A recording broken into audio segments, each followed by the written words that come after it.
अस्सलाम वालेकुम। Now news के साथ मैं हूँ फायजा शाह। सबसे पहले नजर डालेंगे आज की अहम खबरों पर।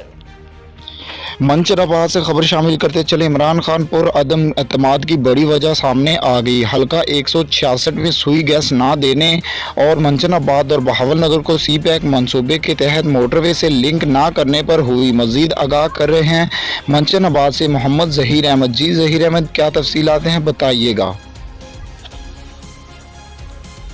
जी बिल्कुल, इमरान खान पर अदम एतमाद की बड़ी वजह सामने आ गई। हल्का 166 में सुई गैस ना देने और मंचनाबाद और बहावलनगर को सी पैक मंसूबे के तहत मोटरवे से लिंक ना करने पर हुई।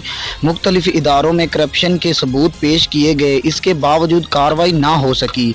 मियां मोहम्मद अब्दुल गफ़ार भट्टू ने कहा कि इनका ईमान है कि रिश्वत लेने और देने वाला दोनों जहन्नमी हैं और वो ऐसे किसी भी अमल पर लानत भेजते हैं।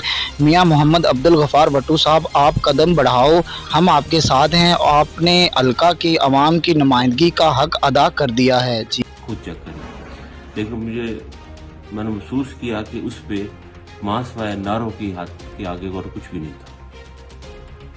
फिर मेरे हल्के के 2 प्रोजेक्ट, सुई गैस और जो लिंक था, जो सी पैक मोटरवे लिंक था, उसके साथ जो मेरे एक मुतालबा था, मैंने 12 दफ़ा कहा कि आप जो है ना मेरे हल्के को, मेरे ज़िलों को इसकी ज़रूरत है, वो आप हमें मेहरबानी करें वो दे। उस वक्त भी सुनवाई नहीं हुई। और हालिया जो आज मैं ये वीडियो एक रिकॉर्ड प्रोग्राम दे रहा हूँ, इसलिए दे रहा हूँ कि एक टीवी पे और सोशल मीडिया पे सोचा छोड़ा जा रहा है कि जब हम अपने नाराज़गी का या अपनी पार्टी का हक, ये मेरा बुनियादी हक है, तो मैं सवाल पूछूं तो आगे ये इल्ज़ाम आ जाता है कि शायद कि जो है और 12-14 करोड़ रुपए का। मेरा ये मान है कि रिश्वत लेने वाला और रिश्वत देने वाला दोनों जहन्नमी हैं, और मैं इस तरह के मामले पे लानत भेजता हूँ और इसकी सख्ती से तरदीद करता हूँ। और एक जो सिंध हाउस में रैश का, उसकी भी तरदीद करता हूँ कि वो भी बिल्कुल गलत बात है कि सिंध हाउस में बिल्कुल मैं मौजूद नहीं था।